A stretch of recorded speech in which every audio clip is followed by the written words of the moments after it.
nuronilar, ustozlar, siz aziz yoshlar, ana shunday davraga o'tirganingiz hammamiz uchun baxt. Adabiyot insonni nurlantiradigan, ma'naviyat, madaniyatini rivojlantiradigan, yurtga yurt qiladigan, ellik kelajagini belgilab beradigan asosiy omil. Oddiygina bir misol olsam, men o'zim hech bir institutga tugatganman. Asosan adabiyotga ishqibotligim yoshligimda onamizni bizga aytib bergan allalari, Fuzuli, Navoiy, Bebel, Mashhaddan o'qib bergan g'azallari, muhammadlari bizni qulog'imizga yod bo'lib qoldi. Birinchi ustozimiz avvalambor shular. Qolaversa maktabda o'qituvchimiz G'ani Baxtiyor adabiyotga bizni havasimizni uyg'otgan.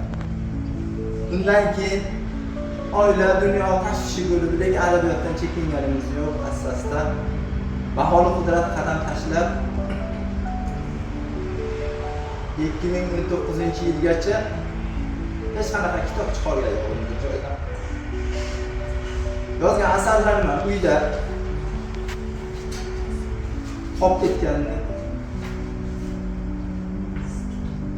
ana shu internetni sharofati bilan ommaviy axborotlar hamma uchun qulay. Ayniqsa sizlar yoshlar uchun bu eng katta imkon.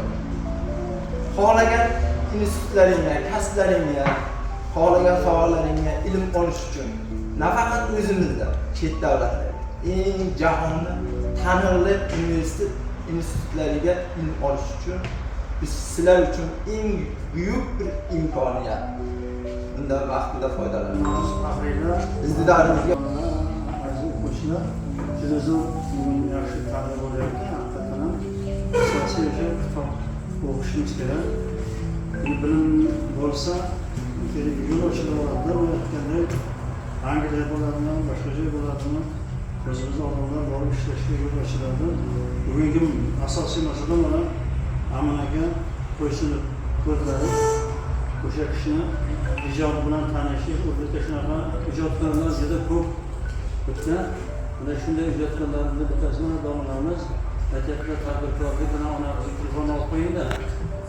Qarang, nima deydi? Bu odamlarga kaptar yasadim deydi, kaptar. Bundan yasang shitga o'chirib olamiz. Shu kaptar yasadim deydi. Qaragan, yasagan kaptarimga deydi, bir zo'r topgan. Shu anaviga bo'ladigan xatni shunga tashlab olsam, uni xat tashuvchi.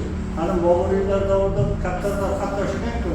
Shunday bir adashmasam, oldin o'qidim, oldin qaraganman yo'q kitobchani. Bundan kabudar degan ish bor. Shu kabudarni haliga yaxshilik erishsa, ana go'shtlik erishsa, sifatda ko'rsatib o'sha uni otaveradigan bo'lsa, otaveradigan shu kaptarni jon bag'ishlab, unga ayoliga maktub bog'lab, uni kimgadir bir darak ma'nosidagi bir she'r ijro etdi. Ana bu she'rni o'qish kerak.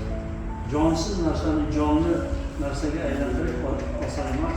U kaptarni mana ko'rib yaxshi ko'rib qolaman-da. Mana shunaqa kaptar yasang, hammani yasagan kaptarni shuna o'chirib yuborsam-da, ana Urgutda markaziy kutubxonasiga mana ham olib qo'ying deb ayoliga xatni bog'lab olsam, Samara xolamni olib qo'ydi. Ana bir mana shunaqa xat, shunaqa zo'r.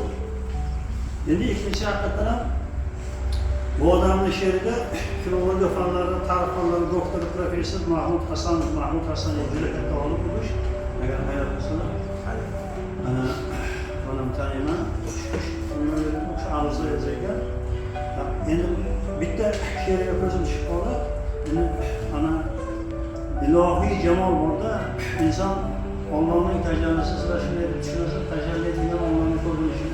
Shunga muhabbat ruhida hozir qarash, milliy qadriyatda, ya'ni o'zligini anglashda biz finalga baytib shuni to'qishib qilsam, ishdan chiqib ketadi, to'qishib ketib qoldi. Ya Xudoga berib yuboraman. Ya Xudo, zinadan chiqayotgan o'zim kuch berdi. Ya Xudo deb qo'yman-da. Shundan tashqari shunday Xudo biz bilan doim hamroh. Shuning uchun uni jamolini, unga bo'lgan muhabbatini juda chiroyli hamma joyga ifoda etishda bu nima arziydigan narsa. Ikkinchi, ana odamlar ko'rmagan, odamlar topolmagan, odamlar aytolmagan narsani aytganda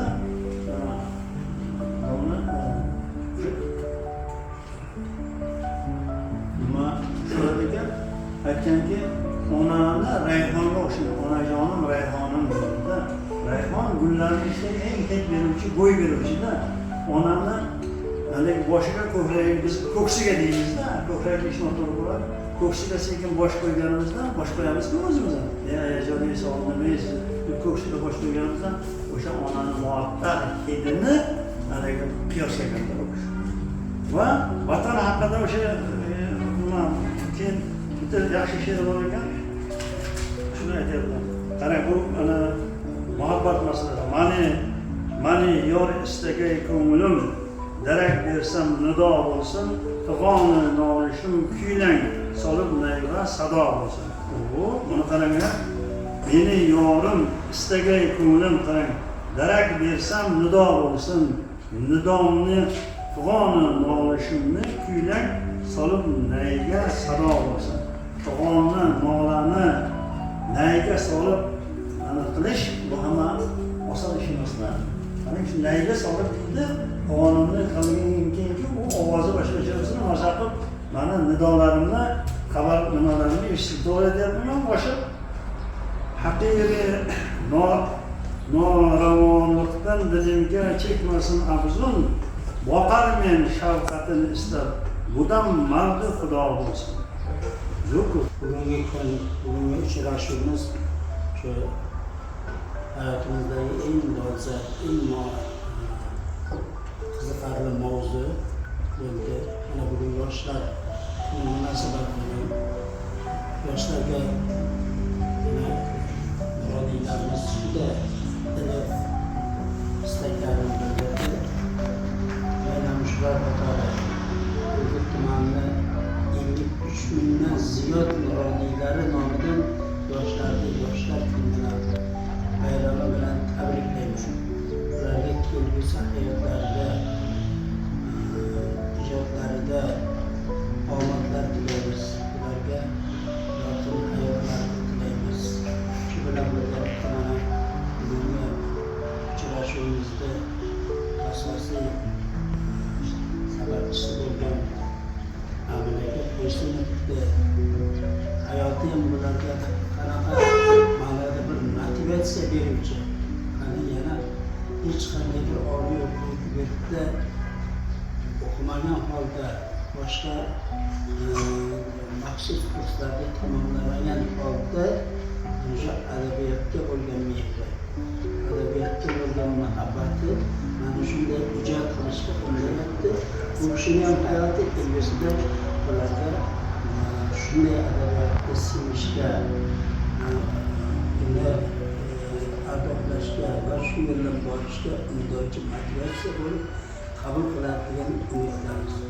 Amin akani kelgusi ijodlariga yana muvaffaqiyat tilaymiz. Katta devonlarini o'qish bizlarga nasib qilsin. Bu kishiga shunday devonlarni yaratishga Alloh kuch-quvvat bersin, ijod bersin, aql bersin, ilm bersin, zakovat bersin.